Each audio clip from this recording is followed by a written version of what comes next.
Здраво! Знам дека сите знаете како да направите граф, и тоа посен граф во петок, меѓутоа не знам дали сте пробале граф заедно со леќе. Го миете, го зовирате, ја фрлате нели првата и втората вода, додавате кромиче, доколку како јас имате за останато дома се уште моркови, можете да ставите и морковче и го ставате гравот да врие.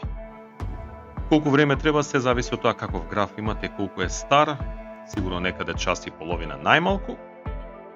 И кога ќе забележите дека при крај додавате половина филџан црвена леќа, бидејќи црвената леќа се вари малку побрзо. Јас додека се вареше гравот, во него ставив и малку браз.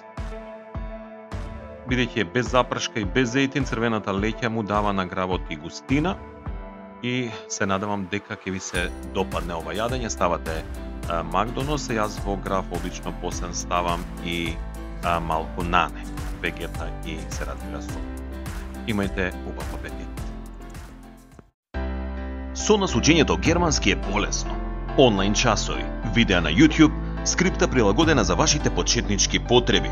Освен зборови и реченици на германски јазик, добивате и превод на истите и како се читаат напишено со кирилица. Доколку сте заинтересирани, нашата скрипта можете да ја порачате на линкот кој што го имате во описот на ова видео. Лело Едукативен центар.